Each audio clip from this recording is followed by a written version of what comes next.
Greetings, everybody.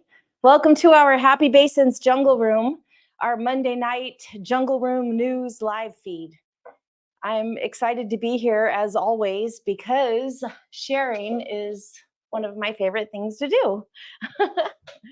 And tonight we get to do something really fun. We get to put the animals in the rain chamber.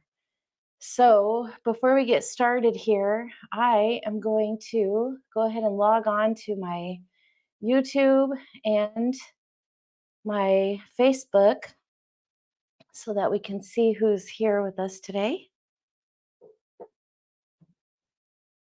So tonight, I do have some news to share. I don't really know how much news it is because we won't really know for a while to come. But we think that it's possible that we have some fun news. And I get to share that with you guys. I'm also going to give you guys an update on Peo, Rico Suave, and Jormungandr. That's the news that we're excited about. And we are going to put, I think, 5 of our emeralds into the rain chamber tonight. So you guys will get to see those animals. Well, we're going to show you how they're potty trained. We won't show you all the details of when that happens, but we will show you how easy it is to potty train your emeralds. And really, I mean, throughout my life, I've had multiple snakes that were potty trainable. I don't really know if the snakes are potty trained as much as we're trained to know when the snakes need to go into the chamber pot. So we are going to first do some updates. If you guys have been following us on Facebook, then you know that Peo has eaten now 3 times. He's had 2 little tiny meals, and then the 3rd meal was bigger. All 3 of those meals were assisted. He was assisted when eating them, but the cool thing is barely. I mean, all we did was barely get the meal into his mouth, and he completely did the rest on his own. And we have the same situation with Rico Suave. If you guys remember Rico Suave, you did meet him here on one of our Monday night lives. And he is a 9-year-old basin emerald tree boa that was originally adopted 9 years ago from Steve Volk. And he's got a special line. He's from Steve Volk's black line. And the fella who had Rico Suave for the last 9 years moved a lot from Florida to Colorado and back and forth.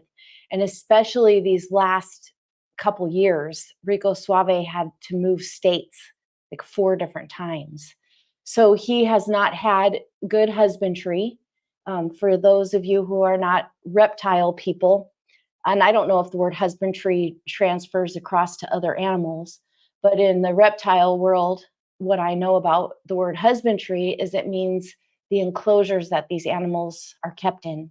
So Rico Suave did not have the correct husbandry, as well as he had a lot of stress. So he has not eaten in a very long time before we got him. And his little spine and all of his little ribs show really clearly through his body. So we have been working to get him to eat. He did finish a full round of Flagyl, which is an antibiotic that can, as far as I understand from reading, it can regulate the animal's microbiome. Love, is it used in people too? Mm-hmm. And it's an antibiotic used in people. And we actually did have the pharmacist mix us a special little dose, a compound for Rico Suave. We weighed him and got just the right dose for him. And he finished that. He did show interest in his food after that, but did not actually take the food on his own. So we assisted him. And just like Peo, once we got the food into Rico's mouth, he swallowed it on his own. And Rico has done that twice now, and we will try again tonight. And they're just very small meals. So we've been trying every 5 days, and we'll just keep that up until he starts eating on his own. And once he seems like, maybe we can skip 2 whole weeks, then we'll have more hope that he'll strike at his food.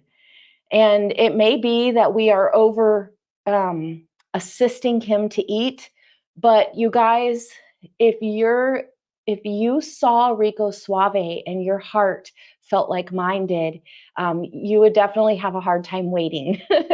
So it makes us feel really, really good every time we get that little meal into his belly. I think we've had Rico 3 weeks now. It has not been very long. He came to us, what are we in November here? He came to us October 16th, so not even quite 3 weeks. And hi, Saran. Hi, Erica. Thank you guys. And RO always says I'm the GOAT. Thank you. I just love that. I do feel like the greatest of all time lover of these animals in my jungle room. So I don't disagree with that, as long as we put it in the right context. And when it comes to loving these emeralds right here in this jungle room and our little zoo upstairs, our little animals in our zoo upstairs, I definitely have some competition, because Larry loves these animals just as much as I do. So don't think just because it's my face on these videos that Larry is not as in love with those animals as me. And also, when we're doing these news reports from our jungle room and the lives from upstairs, when we're interacting with our little zoo animals upstairs, our iguana and our sulcata tortoises and our colubrids, which are a particular kind of snake, in our case a king snake and a milk snake. Larry's just as excited to do all of this. Every time we finish, he says, that was so fun. And we just really enjoy sharing. It's, over the years that we've been doing this, every time we put these animals in the rain chamber, which I can't wait to do with you guys here tonight, I just feel like something's missing. And the missing thing to it all, the missing factor, is the fact that we don't get to share with everybody.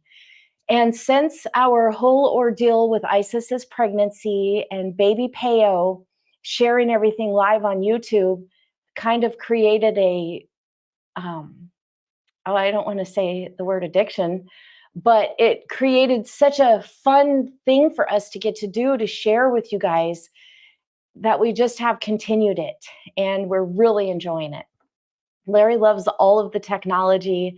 We both love sharing, and it is just a shame for us to keep all of these animals just to ourselves and all of this amazement that goes on down here. So thank you all for being here with us. Well, I promised you, Saran says, we know about Larry, he's a hottie. And the hottie.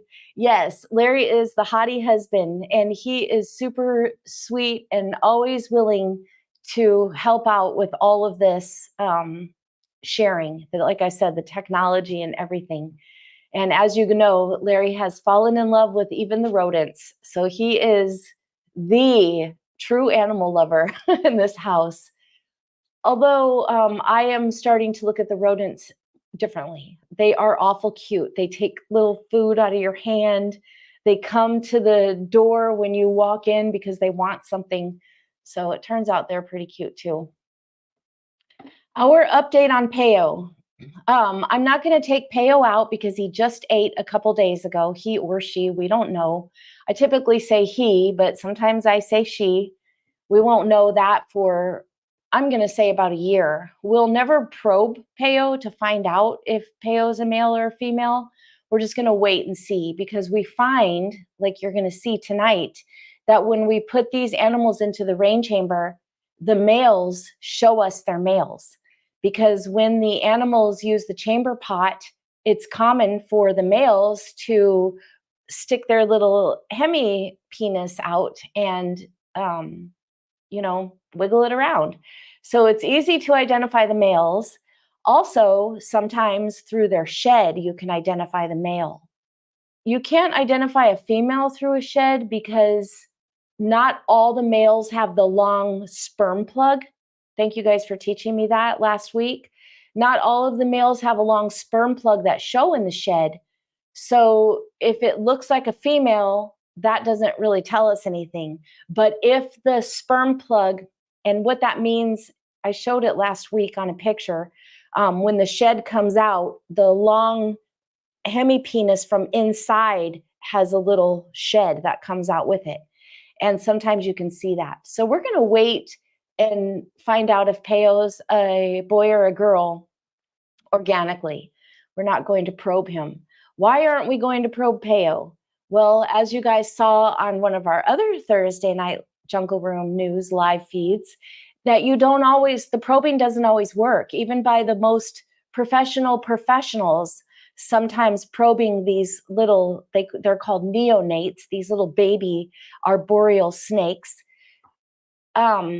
So since we've had 4 different sexes incorrect from adoption from good breeders, we're just not going to trust the probing, and like I said, wait for it to happen organically.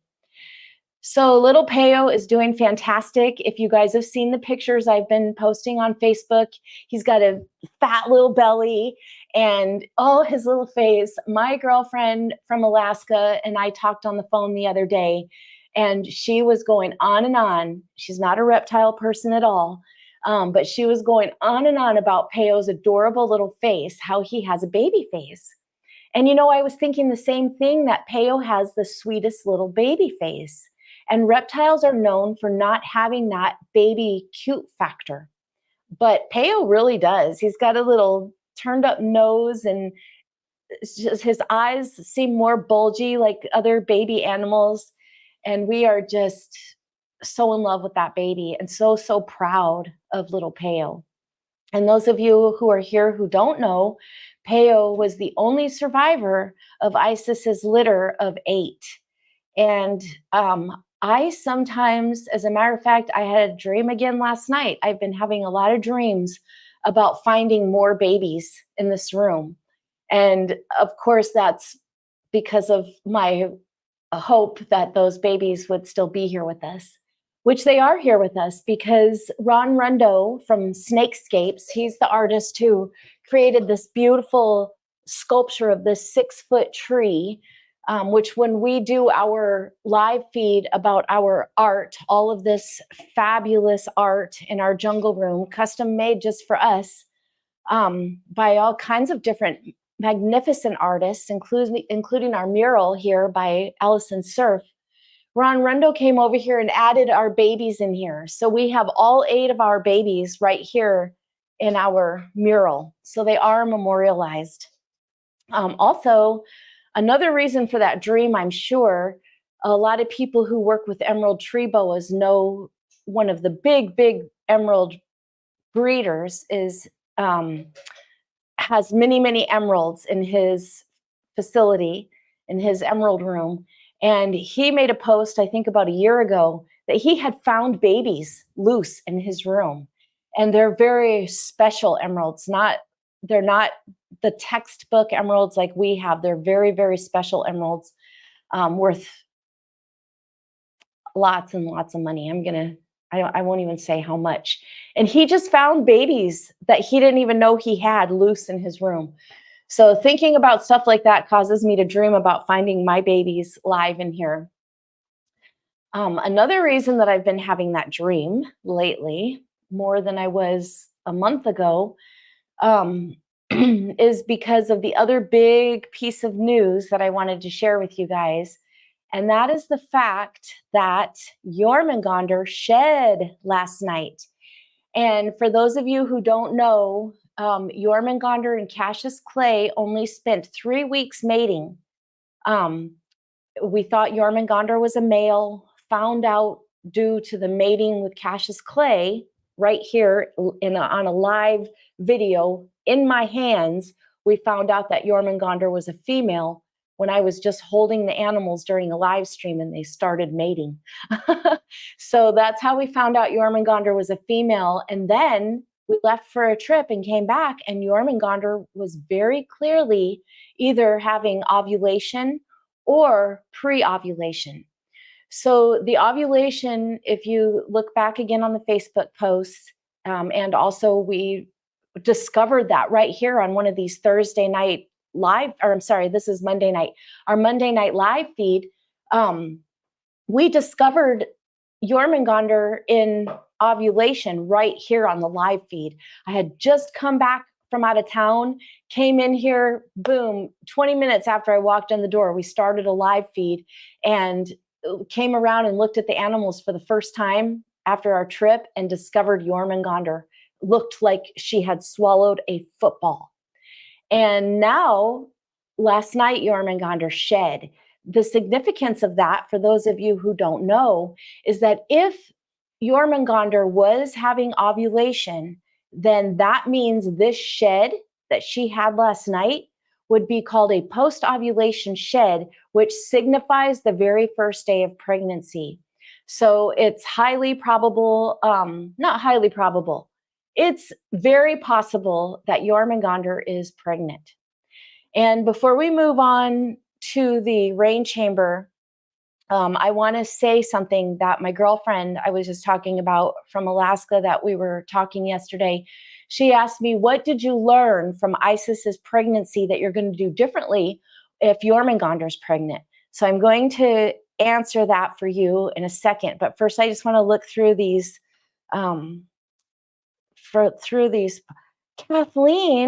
Kathleen is one of my neighbors. Hi, Kathleen. Thank you so much for being here. And Nan, you guys see Carolyn Powell, that's Larry's mom, Nan. Nan is not a reptile person. She said that she would not be wanting to come over here with all these snakes, but she did come over here and she was talking to these snakes just like they were little babies. And it's just really hard to not love them because they truly are sweet, sweet animals. So thank you for being here, Nan. Hi, Eric and Jake. Jake, thanks for all the love on Facebook. I just super appreciate every time I see one of your hearts. It makes me feel so happy. And Yobmal, I don't know how to pronounce your name. Hosaj, I can give it my best shot. Soj, sometimes an H is silent in different languages. But I really appreciate all of you guys being here. Thank you very much. And DW, hello. I thought of you just a minute ago, DW, when Saran said that Larry was a hottie. You can see that up there in the comments. And DW has been a huge culprit in feeding Larry's love for the hamsters because she has been sending all kinds of hamster videos on Instagram for Larry to fall more and more in love with them. Saran, the meal that we gave Peo a couple days ago was Peo's third meal. Peo had two little tiny pinkies, and the one the other night was a fuzzy, just a little bit bigger. And if you guys haven't seen that on Facebook, Saran, I know you're not on Facebook, so if you text me and remind me, I'll send you the little video of Peo eating his little tiny fuzzy. And you can really see how tiny Peo is. I don't know anything about snake weights, but somebody on Facebook asked if we'd weighed Peo, and we hadn't even thought about it. And Peo weighed, what was it, 25 grams, love? 25, like 0.2 or something grams. So we'll keep weighing Peo each time and see how his weight is coming along, but he's definitely grown and definitely doing fantastic. He's active, he drinks water, he goes in the rain chamber. If you guys saw Facebook the other day, we had Isis and Peo, they each had a really nice rain chamber. We did put them in there together just to see how it went, and it was beautiful. Oh, it was so precious. I was so sad that it wasn't live. I wish I would have just gone live with it and done it. instead of worrying about some schedule. I should have just put it up there and let you guys watch, and I will in the future. And then after their rain chamber, before we put the animals away, Isis and Peo, I was just wearing like a, pajama stuff. And on the exercise machine in the other room, I had this black outfit that I had on one day. And I had changed my clothes down there in that room and put that outfit hanging over the exercise machine, which that outfit had probably been there for a couple weeks because it's black and it just sat there, and I don't use my exercise machine the way I used to.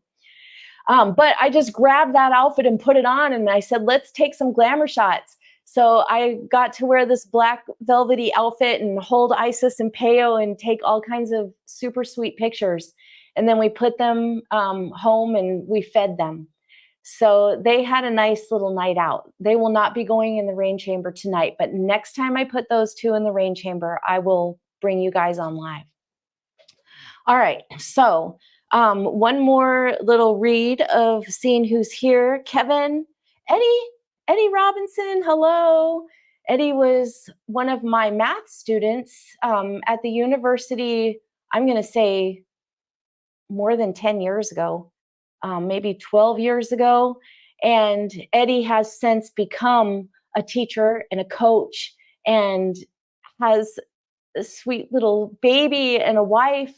And it's just so amazing to watch, people grow up the way they do. Even though Eddie was a grown man sitting in my math class, he has become some magnificent human. And I'm so proud of you, Eddie. Thank you for being here. And Kevin, hello. David and Jake. We already said hello to Jake. Thank you, Saran, for being so happy that Peo ate. It really is fabulous to see him eating. All right, so I'm going to answer the question about what are we going to do different if Jormungandr is pregnant, and then we're going to start moving everybody into the rain chamber. What I will do, first of all, the mistake that we made with Isis when she was pregnant is that we let her roam this room. She always had free roam of the room. If you guys don't know about this, whole entire room has vines all over the ceiling, and our animals roam free in here. Well, while she was pregnant, I was keeping everybody else locked up and letting Isis roam free. Because when she would go back into her enclosure and I would shut the door, nighttime would come and she would just keep swiping her body on the door. And she very clearly wanted to come out. So I thought, she's a grown woman, a 7-year-old snake. She knows what's best for her. She knows what she wants. So I was letting her come out, and she did not stay in the correct temperatures that she should have been as a pregnant emerald tree boa. And because of that, her pregnancy was delayed. It was like the pregnancy didn't develop during those 6 weeks that she was out in the cooler room. And you can be guaranteed that in the future, all of our pregnant emeralds and our babies will be fully temperature regulated. As a matter of fact, I've gotten real gun shy about letting them out here at all. So from now on, anytime our snakes are allowed to free roam, the heat will be turned up in this room, which is on its own thermostat, all the way up to 79. And we will definitely be doing different things with our temperatures. Jormungandr will have a full, beautiful pregnancy. I just know it. So if Jormungandr is pregnant, we are going to follow all of the rules and do our very, very best. And just real quick, I want to say, you guys, Isis had a 192-day pregnancy, the longest pregnancy on record with a live birth from an emerald is 183 days. So Isis went 9 days over the record and still had a live birth with a baby who we were told don't expect that baby to live very long. And it's been going on 2 months now, 3 meals, a poop, a shed, active drinking water. I do not see any reason why that baby's not going to make it. So little Peo is with us to stay, folks. All right, well, let's go ahead and get started. Damian Pesquera, hello. I know Sharon's out there. guys, Damien was one of my very best friends in 5th grade. We are in our 50s now, and we used to play Crack the Whip, if you know what that is, Red Rover, Four Square. We square danced in PE. We were the late 70s, 80s kids. We were born in the early 70s. So during elementary school, we were late 70s, early 80s, and we grew up running around outside, climbing trees and having fun. And Damien's wife, Sharon, whom I've never met in person, but we talk on FaceTime all the time. And the reason why is because she's in love with Isis, and she is not a snake person, but she's in love with Isis. So Damien and Sharon, thanks for being here with us. We love you guys. All right, let's get started. I am going to actually start with Jormungandr. Last week, we didn't put Jormungandr in till the end, but I think she's perfectly fine. She did take a meal. We're going to try to feed her as many meals as possible while she's pregnant, because as you know, Jormungandr was thought to be a male for the last 5 years and should have been eating a larger meal for the last 2 years. So we are trying to get Jormungandr a little fattened up if possible. So we're going to get Jormungandr out, put her in first, and then we'll come back and start getting the other animals to put in there. So Sweetie is going to grab the camera and let's go. Saran asked how to spell it. I'll send it out for her. Yes, and Saran, another video you can ask me, I can try to send you, it's kind of long, that we also put on Facebook, is a video where my neighbor came over and was an emerald model for us and held all of these snakes while I showed what each and every one of our ambassadors, each and every one of their distinct characteristics that lets me tell them apart. So Saran, even though you don't have Facebook, maybe you can get on someone else's and look at that. I don't know if I can send that by text. It's kind of long. All right, you guys. So here's another situation. You can put it on the enclosure in here. This is Jormungandr's enclosure. The reason we're going to try to feed Jormungandr again tonight is because she is all the way down there. And when the snakes go sleep down at the bottom, that means they're hungry. So again, here we have a female not sitting under a possibly pregnant female not sitting under her heat. So I don't know how much you can get on video here, but I'll move this around just a bit. I like to show you guys how I wake the animals up. I just kind of rub them a little bit, just some rubbing. They do like to be rubbed hard. I find that if you rub them very soft, same with Jaja, if you rub them very soft, they get a little squeamish. But when you rub them nice and hard, I try to rub them the way I see them rub each other. And when these guys are mating, they rub each other really, really hard. So, and I would normally maybe take a little more time with this, but if I did my full amount of time, then we would have a really long wait before we got into the rain chamber. All right, so here we have Jormungandr. Sweetheart, you're going to go in the rain chamber. You have a nice clean skin. You got a good shed last night. Yes, this animal loves the rain chamber the most, more than anybody. If you guys might remember the story that one time Jormungandr disappeared and I could not find her anywhere. I had never, ever had a snake go on the floor and slither under the door. But Jormungandr did that. And here I'll show you the path that Jormungandr took. So do you need some help with all those wires? Okay. Okay, so Jormungandr slithered under this door right here. We now have something under there. They can't get under the door anymore. Slithered all the way down this hallway. I couldn't find her anywhere. When I prepare the room over there for these animals to come out,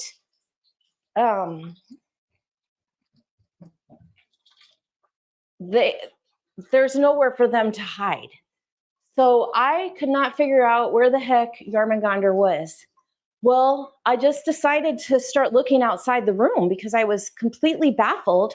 And it turned out Jormungandr had slithered down the hall and was in this rain chamber, just sitting in the dry rain chamber. Nobody loves the rain chamber like Jormungandr.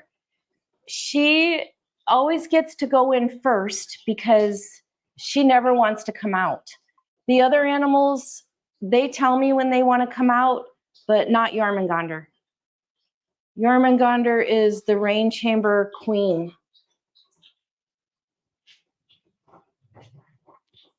So it is possible, you guys, that there are little tiny follicles developing inside this little body right here. I do not believe that handling these animals in a way that they're used to being handled is any problem to the pregnancy. But of course, that was one of the big theories of a lot of the breeders, was that Isis's pregnancy didn't go well because she was handled. She was not handled at all. Larry and I couldn't even come up with one time that we handled her during those entire 8 months. So that was not the cause of Isis's problem. It was fully temperature related. So we are going to see if Jormungandr is pregnant.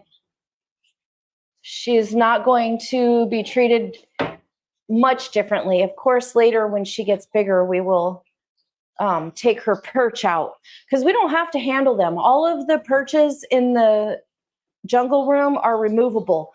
We just have a little hook at the top and I unhook that whole thing and set it in here. So we do that sometimes.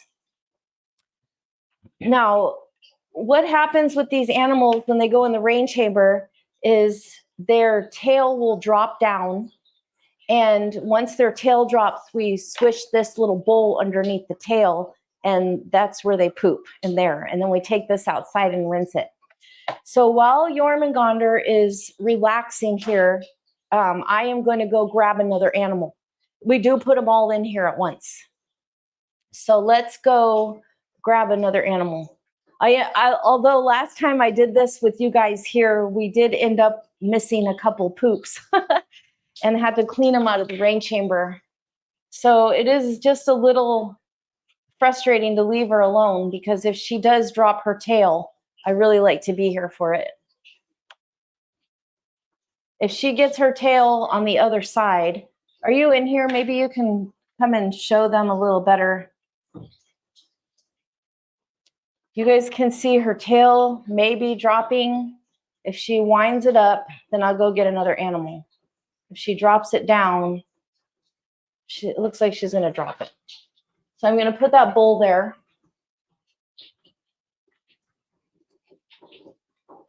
And if she drops her tail down, that'll be great.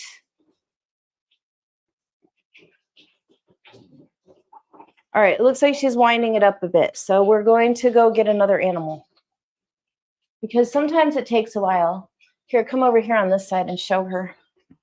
She loves this rain chamber so much.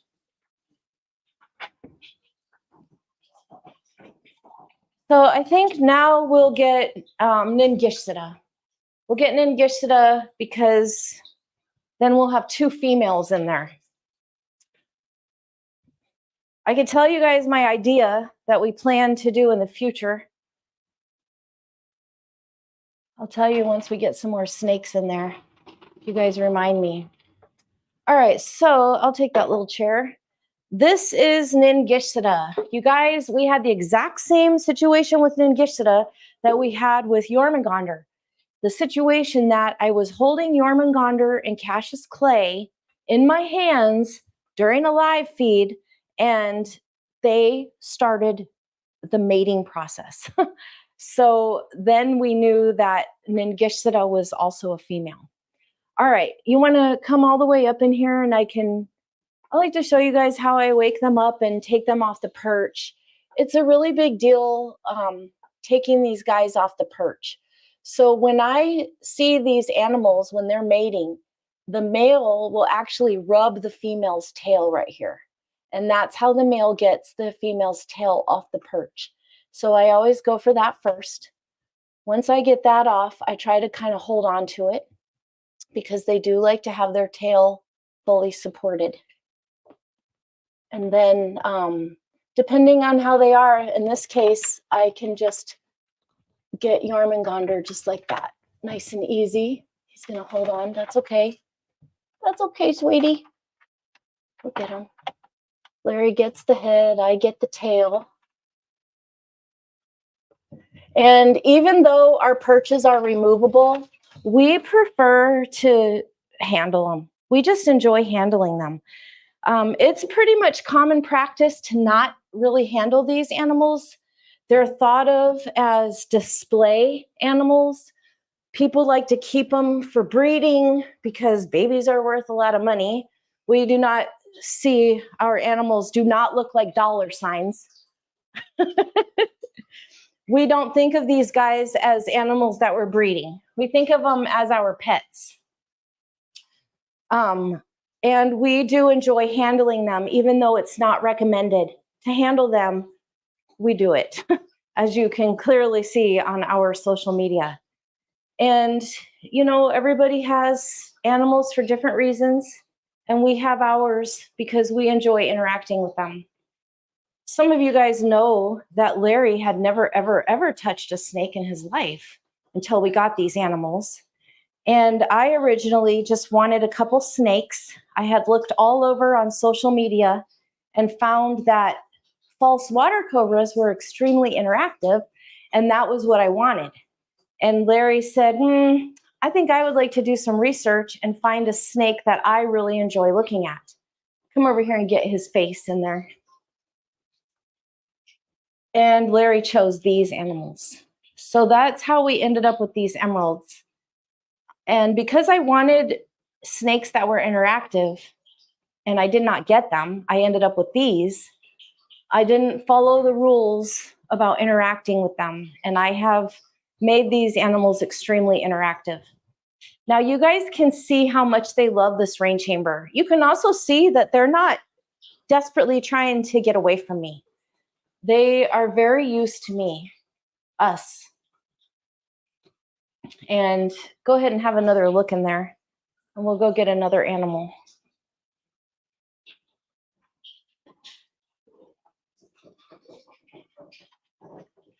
So there are two in there now. And I do see some iridescence here. I don't know if you guys can see that, but Jormungandr is a beautiful, Ningishita is a beautiful animal. They both are, but Ningishita has always been one of my favorites. All right, let's go find someone else. Now, Cash's clay is blue, and I debated on whether or not to get Cash into the rain chamber tonight, but I'm going to go ahead and do it. He's perfectly fine. Blue is the term that we use when these animals are about to go into shed. So Cash's clay is clearly about to go into shed. I'm just going to read your guys' comments real quick before we move on. Yes, Erica, Peo is our little miracle. And Jormungandr is a really cool name. I'm going to do a whole video one night just on their names. Where did I get their names, and why are they named that, and what do their names mean, and all that. Oh, good. Saran's going to get on someone else's Facebook so you can see all those posts. Facebook's the easiest and most familiar platform to me, so I'm trying to get better at using the other platforms, but for now, Facebook's just real easy for me. Saran says, I also believe the temps were the issue. Normal, gentle handling should be no problem. If they can handle capture and importation, your gentle handling can't be an issue. Yeah, guys, these animals are taken straight out of their natural wild environment, shipped around, go through all kinds of stress, and can end up at their home in another country and have babies. So they can handle quite a bit of stress. I do not believe at all that our handling had anything to do with it. Yes, Tara, I'm a rebel. Oh, Kyra Cheney. Hi, Kyra. You guys, if you've met our pet sitter, Soraya, she comes over here. She'll probably be here tomorrow for the really cool thing we have planned for our 1 o'clock live feed. Hopefully she'll be here. Kyra was our pet sitter before, but Kyra grew up and got 2 jobs and a boyfriend and is going to college. So even though Kyra would still come over here and pet sit for us, we don't want to stress her out with that because she would not say no to us. All right, so you guys, here's little Cash's clay. And like I said, when we say blue, that means that Cash is about to shed. So if you know Cash, you know he's very, very green. And he even has some beautiful, brilliant turquoise on him. But right now we can't see any of that because his skin is about to shed. And the reason they get all foggy like this is because there's oil that builds up between their old skin and their new skin. And that oil is what helps the skin separate. And that's what makes him look a little foggy. So his eyes are all fogged over. And this is Peyo's father, as well as the father of Jormungandr's babies if she's pregnant, as well as if Ningishita has gotten pregnant over these past couple weeks since they've been together. He will also be their father. So we do have other breeding males, but Cash is the most aggressive. He is such a great breeder. He's not only been breeding with the females, but since he's sexually matured, he has also been fighting with the males. So he has become really something extra these past months with his little maturity. And he bred with Isis when he was just like, started breeding with Isis when he was about 2 months before he turned 3, which isn't out of the normal range age for breeding, but it's at the lower. He's just an aggressive little thing.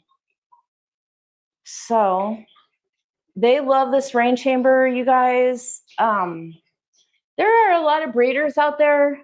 I've read some Facebook posts. I've even read some mean Facebook posts to other people about using rain chambers.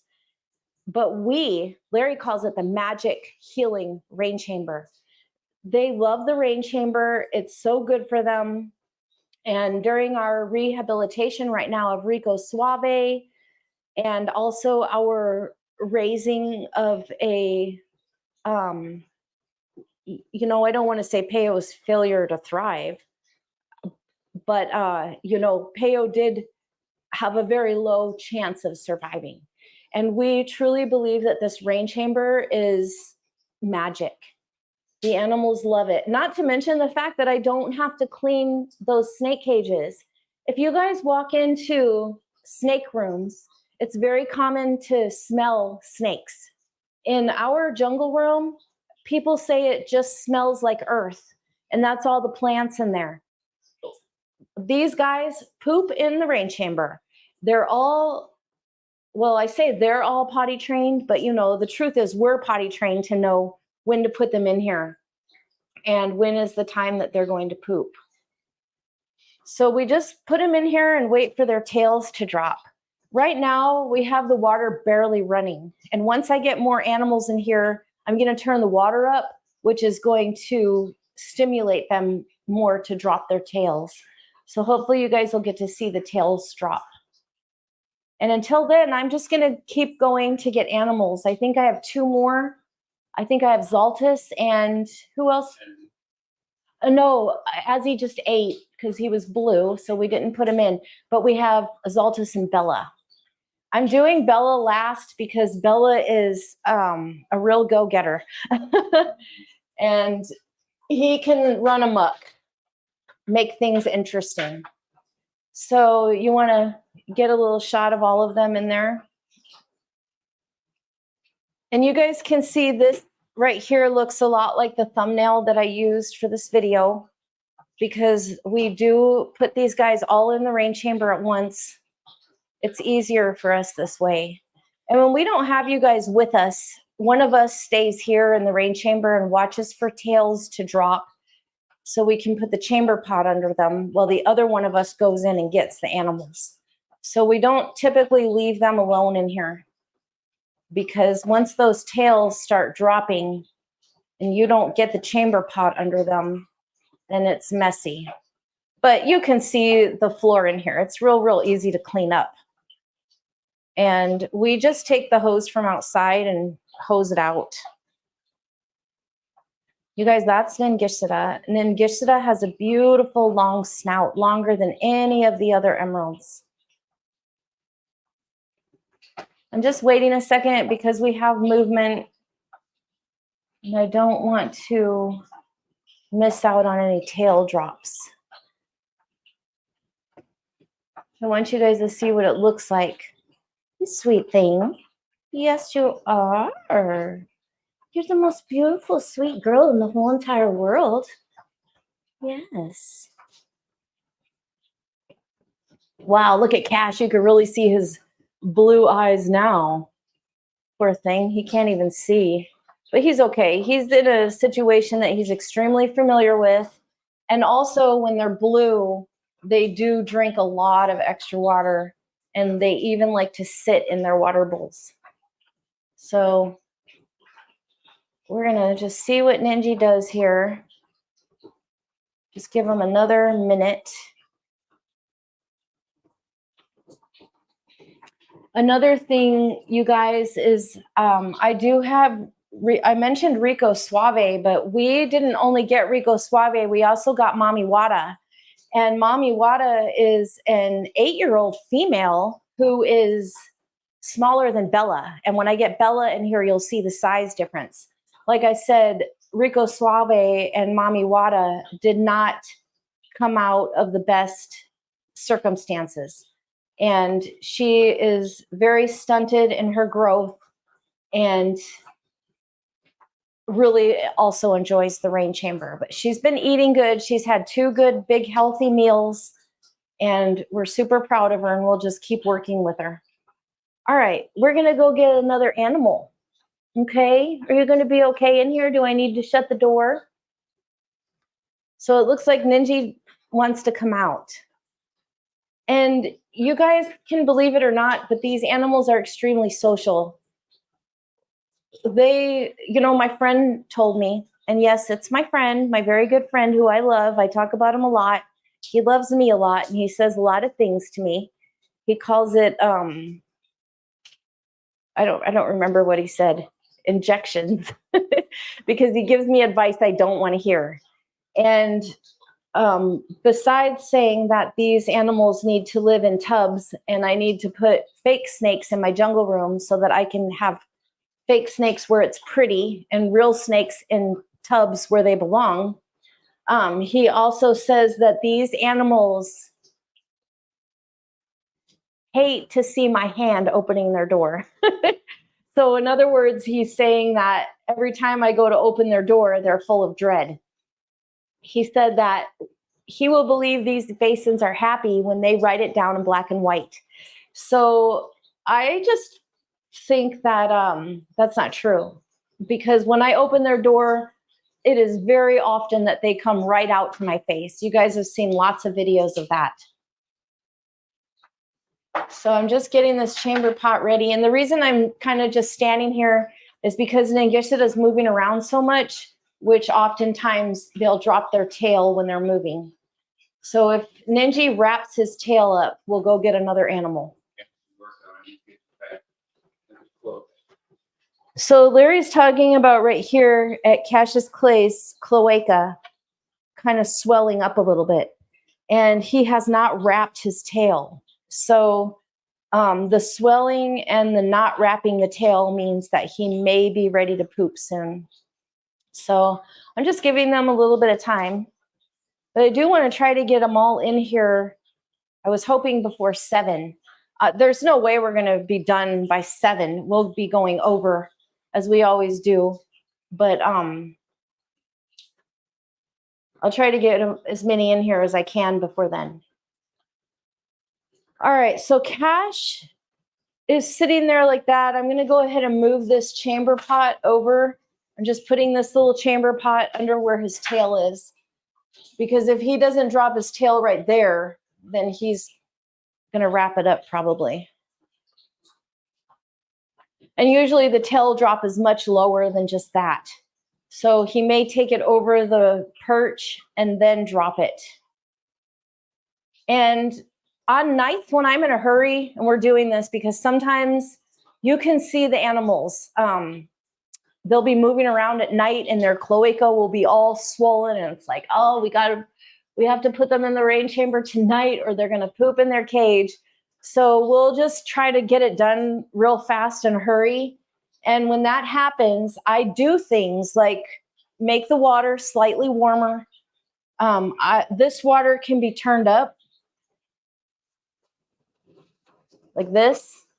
Once I get more animals in here, that is going to really, I'll just leave it on right now. But when I want them to hurry, I turn the water up a little warmer, and then I also will take their tails down with my hands and help them poop. So that does happen because there are times that we are, not trying to take 4 hours to do this. Which it never takes 4 hours. If we did them individually, it would. All right, I feel okay about everything that's going on here. I did just see a little wiggle and then gets to this tail. I'm gonna close this up and we will go get another animal. Let's go get Zaltis, come on. Zaltis is Isis's brother. He's 7 years old. He's our largest male. Zaltis and Isis are our 2 animals. Well, we have 4 now because we have Mommy Wada and Rico Suave that are also from Steve Volk. But Zaltis came from Steve Volk and Isis did too. Let's just see real quick if we have any comments before we get going. Yes, Danita, I think that Cassius Clay is definitely blind right now. Erica says maybe we'll see more bloomin' penises, bloomin' hemipenis, because last time we put the animals in the rain chamber, Cassius Clay not only stuck out his hemipenis and wiggled it around, but it puffed up, and I'd never seen that before. So I got super excited on the live feed about the bloomin' penis, and that we had a really good laugh over that. Kyra says Cash is giving kisses. They do, you guys.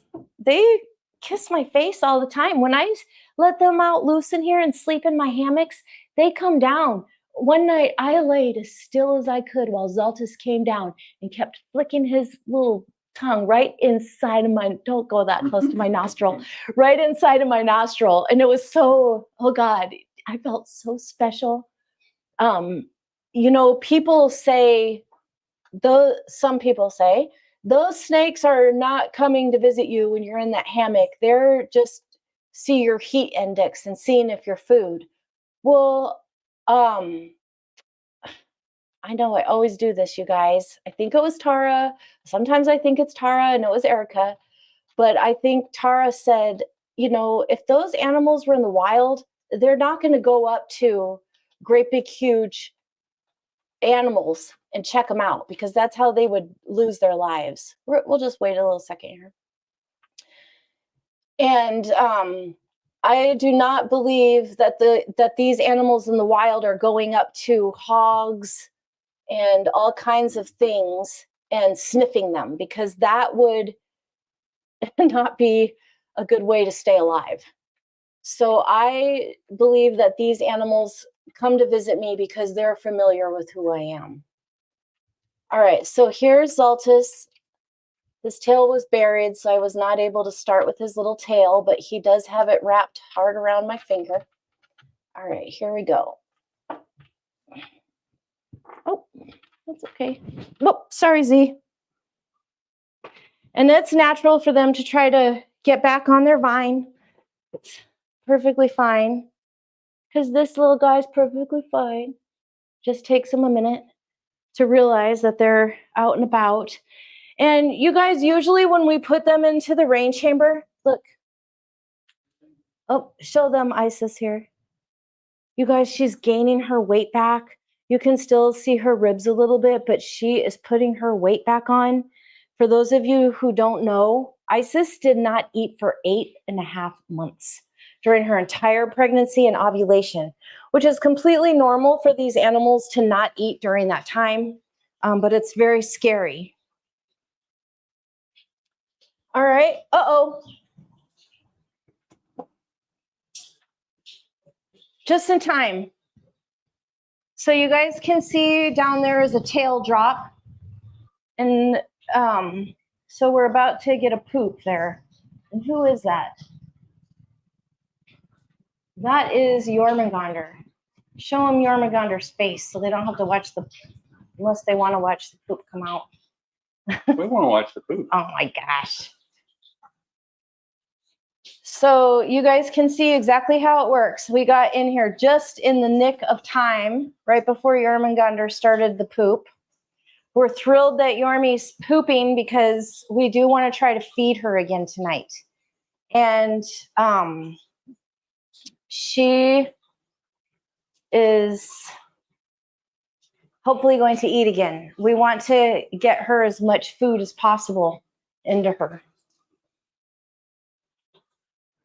Sweetie, did you get that poop out? I'm so proud of you. Yes.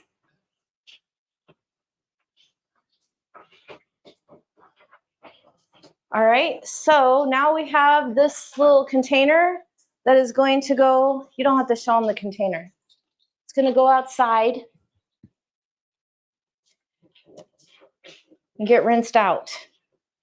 So I'll probably go do that real quick while Larry stays in here with the video. So you guys look at Zaltis, he is just huge.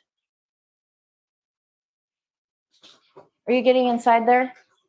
Because this is good interaction. All right, I am going to leave you with this bowl and I'm going to run outside real quick and rinse this, okay?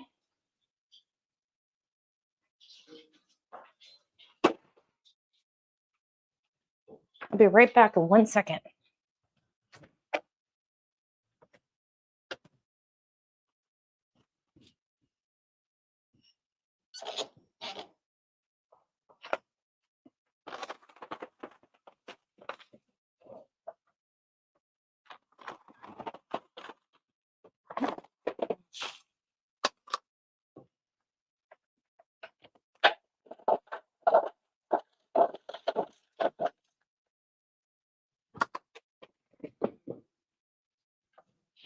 I just realized I had you guys with me the whole time on this microphone.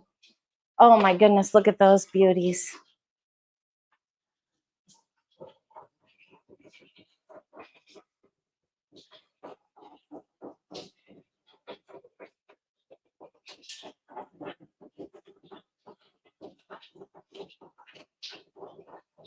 So I still have Bella to go get.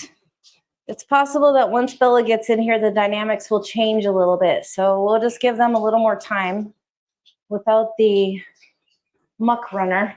You guys, when I make a video of me sleeping in my hammock in the jungle room with all the snakes out, sometimes I'll leave Bella out of that because he is such a muck runner. But when I let him out, he keeps everybody going.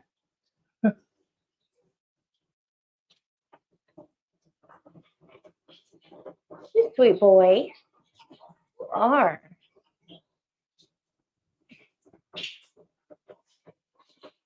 So I am going to turn the water all the way up right now. Oh, we got another tail drop here. And who is this? I think that's an Angishsida. So she drops her tail. I need to have another bucket ready because sometimes I think he might be dropping his tail too.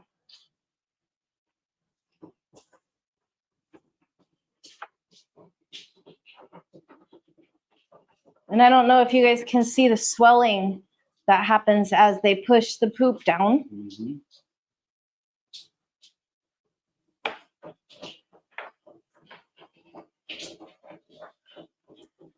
So this isn't just for the chamber pot, but also just the health of the animals and also for our enjoyment.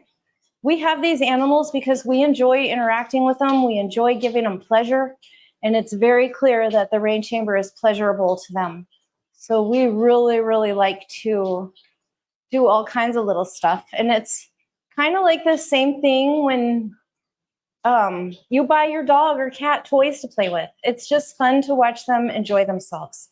So not only the potty training, not only the drinking, but also just our own personal pleasure.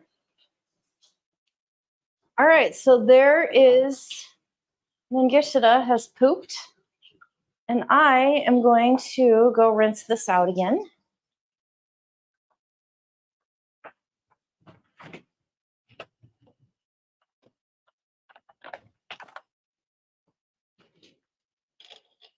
I don't know if you guys can still hear me, but I'm just outside rinsing this and throwing all this snake poop outside in the yard does not help keep the rodents away. And by rodents, I just mean chipmunks. We have so many chipmunks. All right, let's get Z back in here because I know he's going to need to drop his tail too. If you guys look at the little video I posted on Facebook when I'm naming these guys, and my neighbor Todd is over here holding all of them for us while I get to name them. At the bottom of each name, I put their little nicknames. And Zoltus has the nickname of Z. Jormungandr has the nickname of Yormi. Cassius Clay we call Cash. Ningishita we call Ninji. Azamoah we call Azzy. And then I think Isis and Bella do not have nicknames. They're sweet things. They're such sweet. So far Ningishita and Jormungandr have both gone. It looks like Zoltus is about ready to.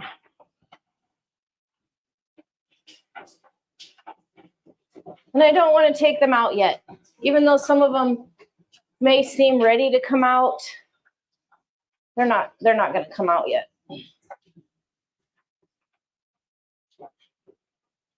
Hi, everybody. Hi. Ninji's like, but I already pooped. I can come out if I want to.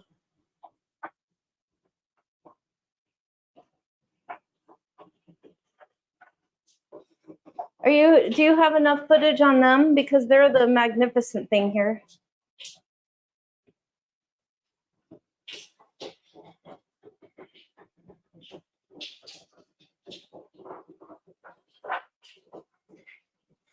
Oh, sorry, Ninji.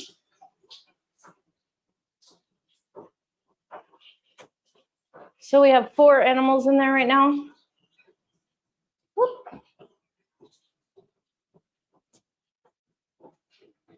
And we're at 50%.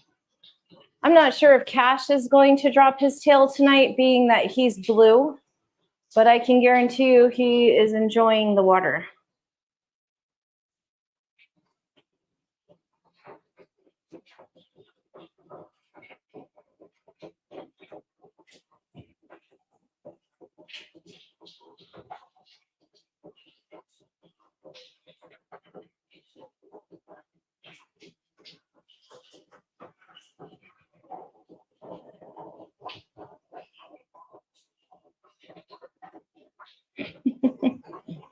And normally I would just shut the door and they would stay in here and slither around. But they do this right out of their own enclosures, you guys. This is not special to the rain chamber. When I open their door and I come and stand by it, these animals do this exact thing. Many of you have seen that on lots of videos. They are extremely interactive. And I think the reason for that is because I don't only open their door when it's time to eat. I open their door sometimes just to pet them, to put them in the rain chamber, to let them come out and free roam.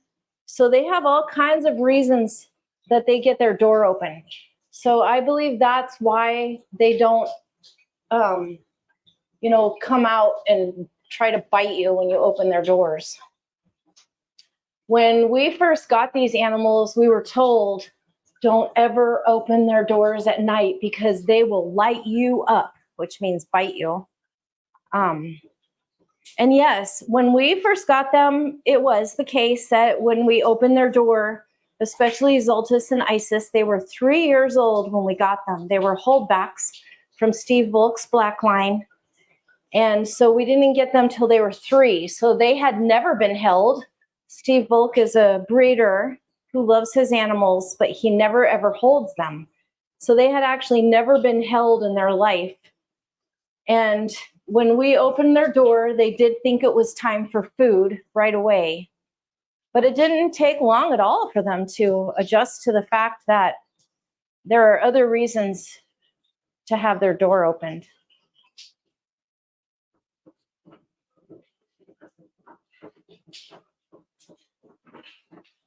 All right.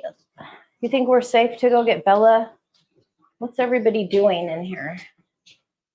Cassius Clay is active, but I don't see his tail. And who was the other one? Zoltus. So we're looking for Cassius Clay and Zoltus to still drop their tail. And this is Ningishsida. Ningishsida already dropped her tail.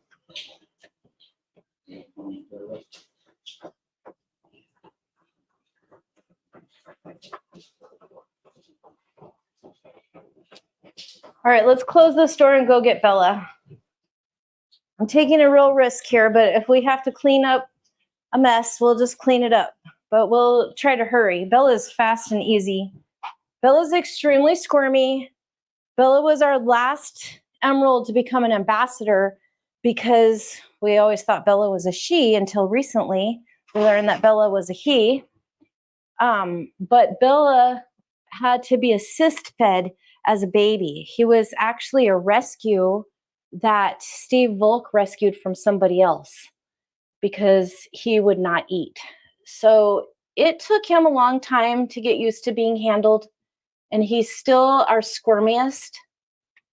But it's really weird, you guys. He's really squirmy with us, but when it comes to children, he loves children. It's just crazy. He does not shy away from children. He goes right to them. So when Bella gets the opportunity to interact with a child, his demeanor is completely different.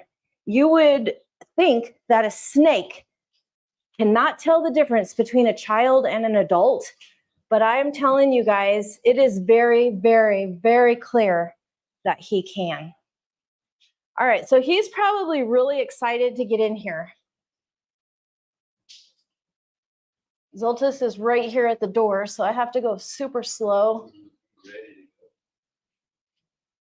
And Bella's like, put me in there with all those guys. I'm gonna run amok. Maybe if we get this door open, we can get everybody to, what is it? Nothing. We can get everybody to come over here. The Zoltus is, there we go. There we go. All right, I'm gonna switch sides over here. And let's see. Oh.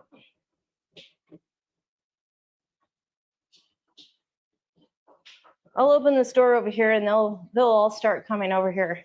The water temperature, I should have showed you guys the water system while we were in there. This water goes on a hose.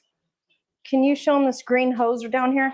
This hose comes from the other room and it is hooked up to a water system that is hooked up to photo developing equipment that allows the water to be temperature regulated. So it stays at about 90 degrees. It's 92 to 93 degrees in the other room coming out. So by the time it gets into here, it's usually about 90. So these guys really like that 90-degree water temperature.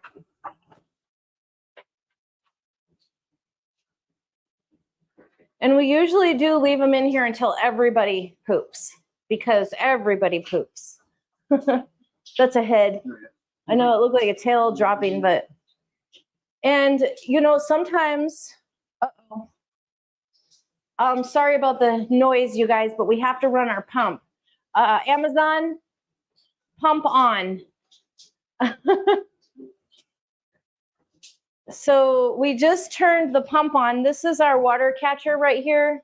We usually turn it on sooner, but I was trying to avoid all the noise. And then it goes out the window and onto our front yard plants out there. I'm going to turn this down just a little. The water doesn't fill up quite so fast. And also another thing I can do is I can plug, oh, darn it. Where's my, okay. We missed part of a poop. So the worst part's going to get into the bucket. They always poop out first a little bit of white. It's called urates.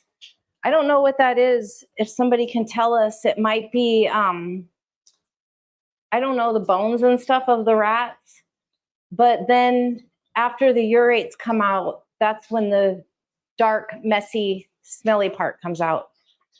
So me putting the bowl under him and touching him while he was in the middle of a poop made him stop. And that was Bella, I think. So, but that's okay. He'll do it again. Hi, you're just the sweetest thing. You really are, but you've got to poop. Yeah. And if they don't poop in here tonight, that does not mean they're going to poop in their enclosure. They will usually just wait. We usually try not to do that. I'm looking for the paper towels. Paper towels are over here.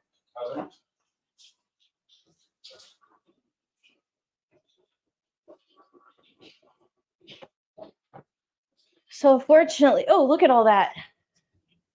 Look at all that beautifulness. I'm just gonna reach in here and I need longer arms.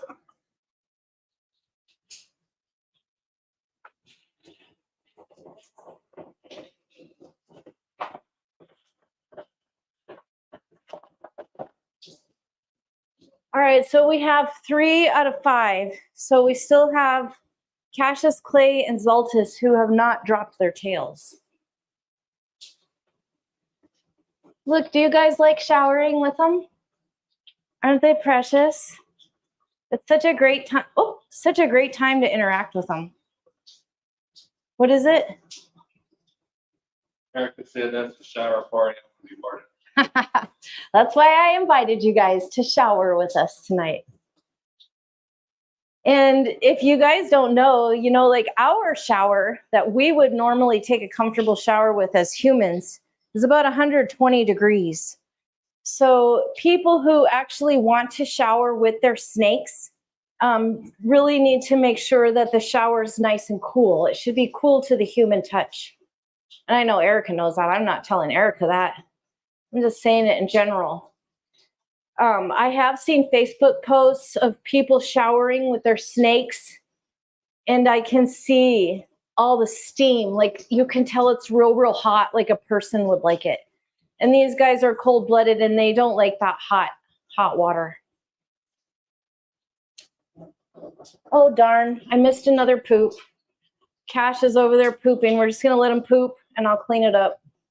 I don't want to disturb him like I did with Bella. Bella did not get his full poop out, so.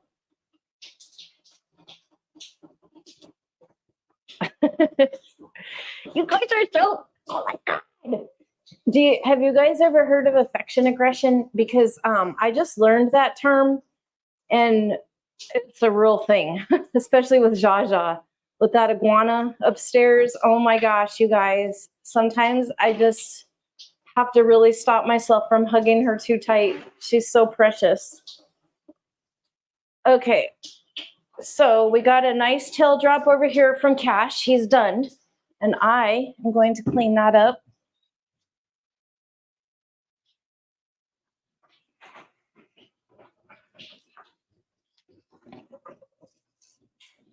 And you know, this is happening because I have you guys here with me.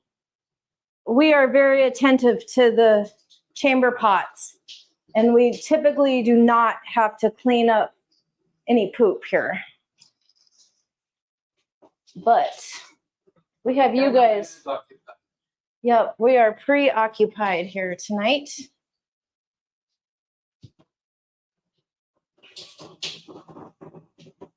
But it's no big deal. It's easy to clean up, and it's definitely a lot better than having them do it inside of their enclosures, because that is not fun. Snake poop smells really bad, so it's not fun when they poop inside of their enclosures. If it does happen, I can tell as soon as I wake up in the morning, all the way from upstairs. And that's one of the reasons why we try to do this. Or not try to do this, but this is what we do. So the only one we're still waiting on here is Zaltis. So we have 4 out of 5. Do you still have the camera on the animals? Maybe you can come and show them in here. Another thing I could show you guys. What is it? Oh my goodness. Who is that? Is that Bella? Or no, that's Jormungandr. Yeah, Yormi. With that one big break right there. This is Bella right here. So you guys can see Bella is one of our younger animals. Bella and Cassius Clay are only 4 years old. And Bella is quite a bit bigger than Mommy Wada upstairs.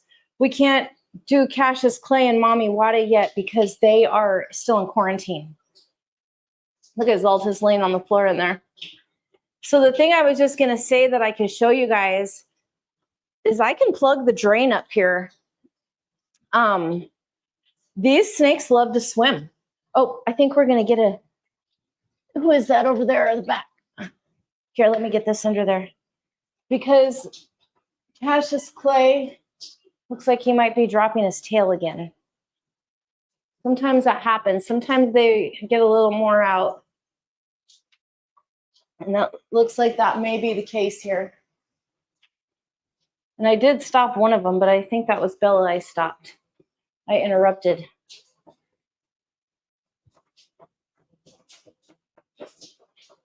You show Zaltis again in here, the way he's just laying there. Or no, wait, this is Zaltis. So who's laying down there? Oh, that's Ningishsida. So Ninji's just laying down there.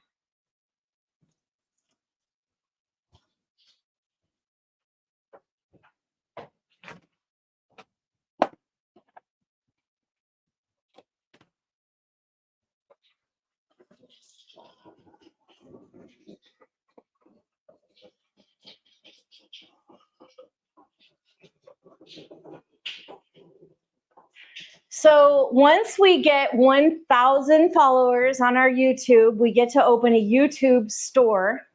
And that's when Larry's been working on some cool t-shirts and stuff, pictures of these guys. But this week, they are going to actually go hungry. They're going to get fed a little late because we are going to take, this is Zaltis. We're going to use Zaltis, Ningishsida,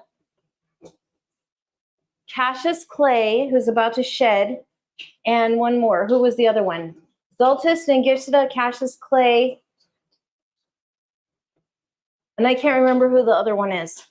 But we've chosen 4 of them to start with their photos.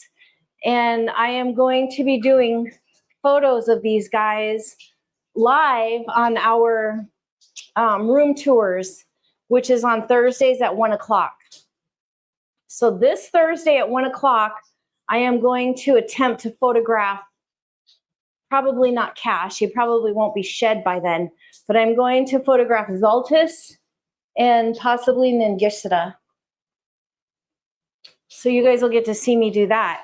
And then tomorrow on our living room animals, tomorrow morning you can watch Jaja, Pasithia, and Tiny Tim all wake up in the morning. They have a live feed. It's just a silent live feed that you can check in on for 4 hours. You can just look back and forth and watch them wake up and start foraging for food and stuff. And then at 1 o'clock, I come on live and chat with you guys while I feed them and interact with them.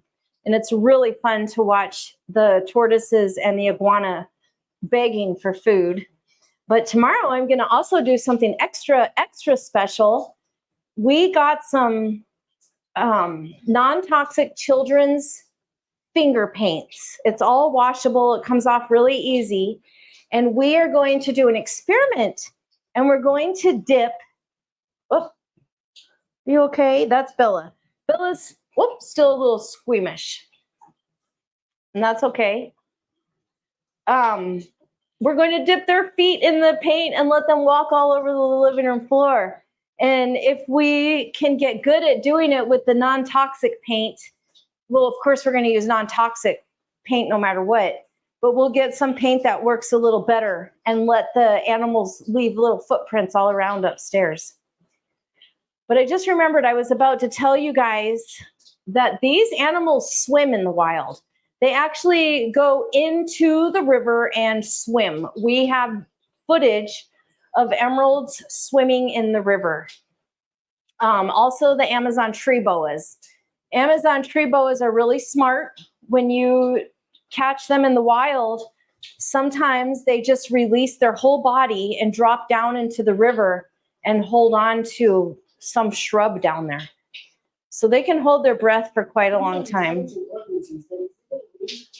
Amazon, cancel. Did I say that name? Oh. If you guys have an Alexa, you can name it 5 different things. You can use the name Alexa, Ziggy, computer, or the A word, or Echo. Amazon. Cancel. So we have them all over the house. Larry has our house fixed up real smart. All right, so I think Zaltis is the only one I'm still waiting on down here. Come and look at Cash down there. I think we're about ready to get these guys out. I guess it's not really a very good view.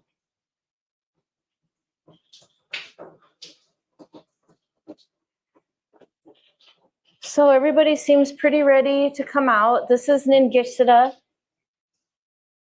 And this is Bella. Bella's really easy to identify because he has just the tiniest little head. This is Zaltis. Show him Zaltis' little birthmark right there. Zaltis is easy to identify, not only by his thick, beautiful stripe, but he has that little birthmark on the side of his face. Show how he's on that glass.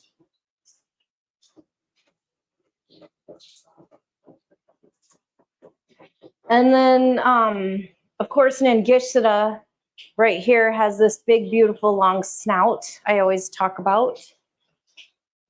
And then this is Bella. This is Jormungandr right here. And Jormungandr, we think, may have had her post-ovulation shed last night. So we'll see how that turns out. But look at Cash still down there on the ground.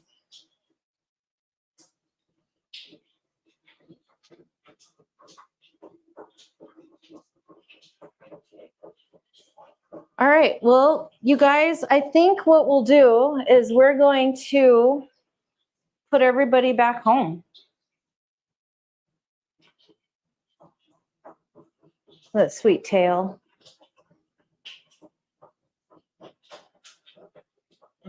What is it? Oh, camera. All right, so we'll just take these two since they're already out here. I guess I could take all three of these, eh? Should we leave you in here or take you home? You look like you want to go home. You guys, Zaltis is our best ambassador. When people come over here and hold Zaltis, he gets around their neck and just finds a good spot and relaxes. These animals are fabulous ambassadors. I'm going to, okay, thank you. You know, like when my friend gave me one of my injections, which was advice that he knows I don't want to take. One of them was stop handing these animals to people, especially children. Can you turn the light on there? Especially children, because, and then other people say, you know, it's not a matter of if, it's a matter of when they bite somebody. Their body language is extremely easy to read. These animals, when they're not relaxed, they act a whole different way. Everything about them, the way that they hold their tails, flick their tongues, the way they move their bodies. And if one of these animals is thinking about striking, it's very easy to read that. Another thing is, you can see right here, like Zaltis has his little neck essed up. And people will say on my videos, or like Bella right here, that snake is essed up. Well, you guys, that's how they move. Yes, they do get an S in their posture before they strike, but these guys also just use that as part of their movement. So they are not always looking to strike just because their necks are in an S shape. I trust these animals. Another thing, I'm going to do a whole nighttime Jungle Room news live about what is it really like to get bit by these animals. I have videos of myself. I've taken 2 bites, one from Isis from above in the face, because my phone was hot. I was videoing and not paying attention when she was hunting. And the other bite that I got was in the wild by a wild emerald when I first started free handling them. And both of those were very strong, deep bites. Larry got bit once when he was feeding Ningishita, and Larry was holding Ningishita's meal in one hand and thought Ningishita's head was on one side. And when Larry moved the leaves, and Ninji came unexpectedly and bit Larry's hand. Full on strike food response.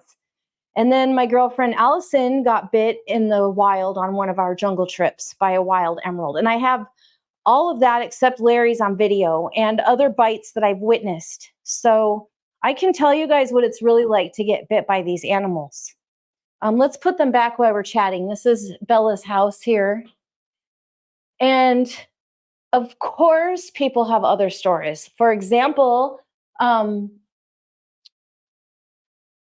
Jean told me today that he got bit by his emerald and it caused nerve damage that didn't go away for 2 years. So something like that can happen with anything you're doing. And I told Jean-Jacques that I once caught a football. What is it? Okay. Oh, that's Azzy.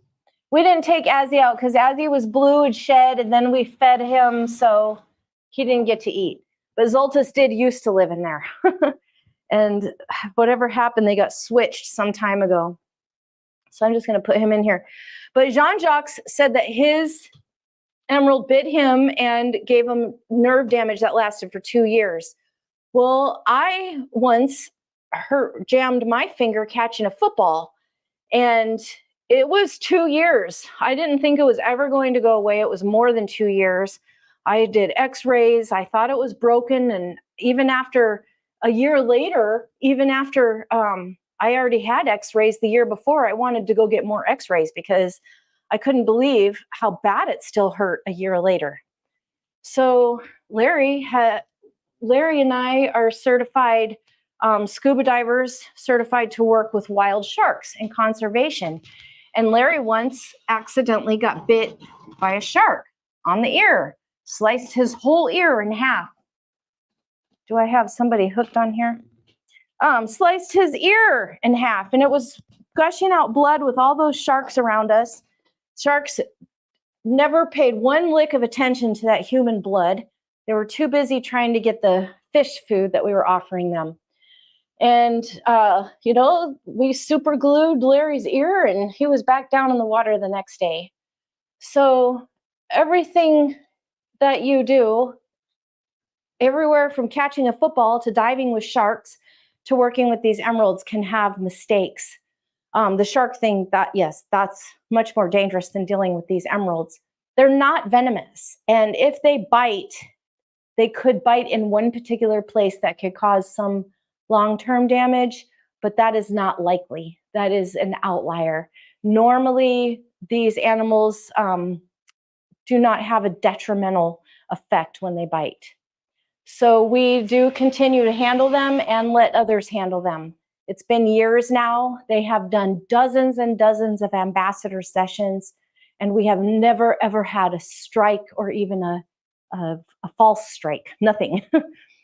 So we do trust them, and we will continue to use these animals as ambassadors and handle them. And we'll just keep doing that. We enjoy it.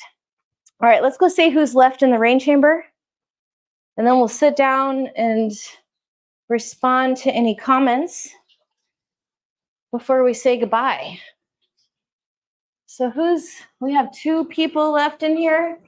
Who are you people? We have Cassius Clay and Jormungandr. And Jormungandr is the one who loves the rain chamber the most. And Cash is blue. So I'll tell you guys what we're going to do. I'm actually just going to turn the rain down really low and let these 2 just sit in here. Because Cash is blue, and when they're blue, they really like the rain chamber even more. And Jormungandr is the rain chamber fanatic of the house. So we're just going to let him stay in there. Her. Jormungandr is a her. And on Thursday, when we do photographs, I have a piece of black glass. I want to put the animals on the black glass and try to get like a nice S shape out of them. We're finding that trying to do t-shirts of the animals posed inside of their enclosures is not giving us the best, clearest pictures. So when I do their photos on Thursday on the black glass, it's going to kind of be an experiment. So we will see how that goes. Oh, Danita says you're getting to be a pro with the camera. He really is. He's getting good at it. You guys, these live feeds have gotten so much better. If you guys remember when we first started this, we would have a little tiny thing facing the wrong direction, and we've really progressed in all kinds of ways. Thank you guys for sticking with us, and things will just keep getting better. Let's see. Yes, Erica, we can definitely do the swimming thing. They're really good swimmers. Erica, remind me, and I'll send you, I have a short little clip of Peo swimming. Last time he was in the rain chamber, it was really cute. And they're super good swimmers. I also have a really good video of one in the jungle that we had swimming. And we literally, I literally just reached over the side of the boat and picked the emerald up out of the water. So they do swim. All right, you guys, oh, I know, another thing that I wanted to tell you before we go is in 3 weeks, on November 23rd, I am going to Brazil. This is going to be my 4th trip to Brazil looking for emerald tree boas in the wild. I've been to Peru, Brazil, Colombia, and Suriname. I've been to Suriname 6 times. Suriname's my favorite place to go find emeralds because I've never ever not found emeralds in Suriname. And I am taking my Suriname guide with me to Brazil to do this Brazil trip with me.